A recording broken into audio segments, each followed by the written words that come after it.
The Sistine Chapel is located within the Vatican Museums, on the far end from the entrance. There is no separate ticket for it. Once inside the Vatican, you will see plenty of signs directing you to the chapel. To enter Sistine Chapel, you need to follow a strict dress code. No shorts over the knees and no bare shoulders. Sistine Chapel is the place where cardinals meet to elect the new pope. The name comes from the Pope Sixtus IV, who commissioned this chapel. In late 1400s, Pope Sixtus inaugurated the chapel and called the artists from Tuscany region. They decorated the side walls. They represent the episodes of the lives of Moses, Old Testament, and Jesus, New Testament.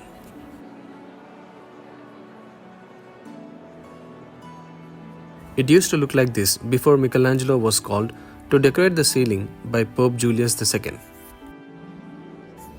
In 1508, Michelangelo started painting the ceiling and spent 4 years craning his neck on scaffoldings 6 stories up, covering the entire ceiling with epic scenes from Christian history. To understand the work of Michelangelo, stand facing the wall from which you entered and look up to the ceiling. The central panel has 9 scenes from the Genesis that run down the center of the ceiling, starting from the altar end.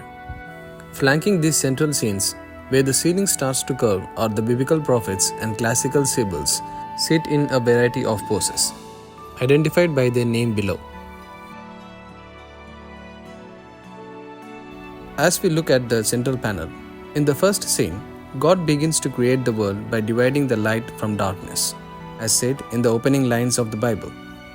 In the next panel, God creates the sun, that's the burning orange spear, and the moon, the pale white spear to the right.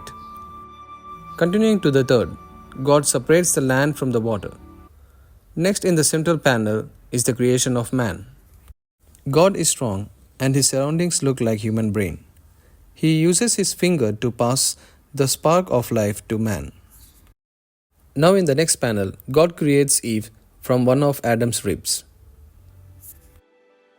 In the next panel, it shows the leafy Garden of Eden, a paradise where Adam and Eve lie around blissfully.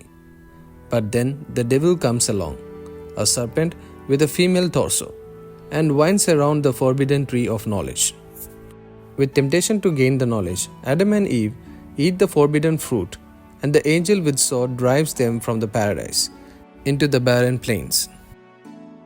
The nude, muscular figures of 2 humans and the twisted coils of the snake, a resemblance of important classic statue, Laocoon and his sons, which can be spotted in Vatican Museums' octagonal courtyard. In the next panel, we see the only righteous man, Noah, making a sacrifice to God. And in the next panel, God destroys the rest of mankind with a great flood. In the distance, an arch carries Noah's family to the safety. And on the final panel, Noah's sons meet upon their fathers passed out.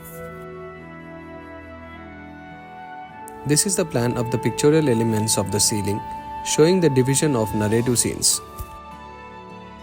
23 years after completing the ceiling of Sistine Chapel, in 1535, another pope came to Michelangelo and asked to complete his Christian history by painting the Last Judgment on the walls behind the altar.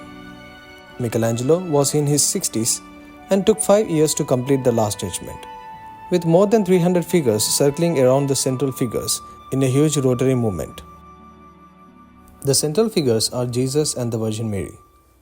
If you look at Jesus, you can recognize the face of Apollo and the torso of the statue from Greece, which we saw in the Vatican Museums. Jesus is surrounded by saints and martyrs.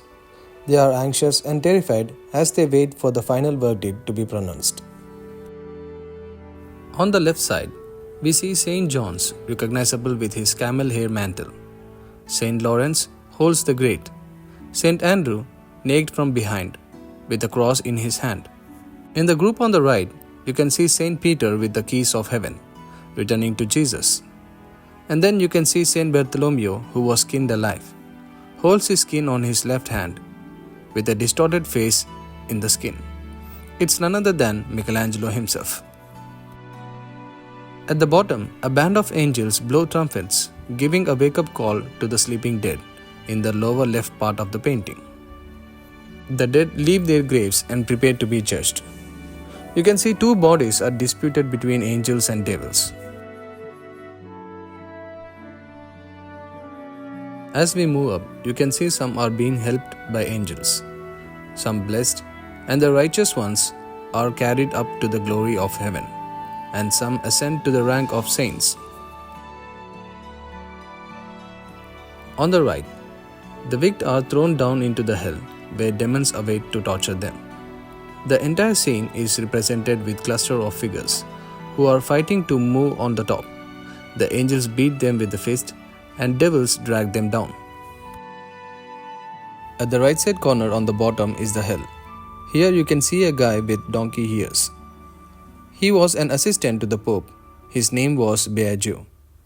While Michelangelo was working inside the Sistine Chapel, Biagio criticized all the nudities that was represented in the painting.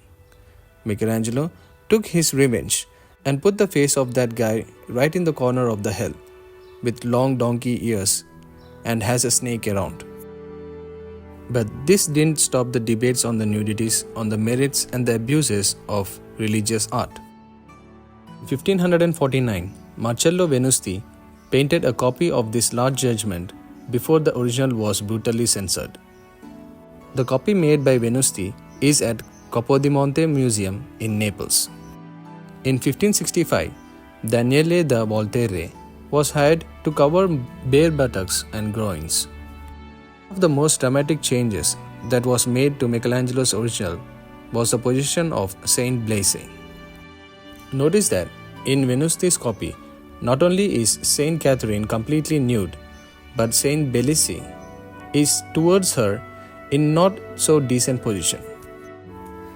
And also, at the top, the addition of God of Father and the Holy Spirit in the form of dove were replaced.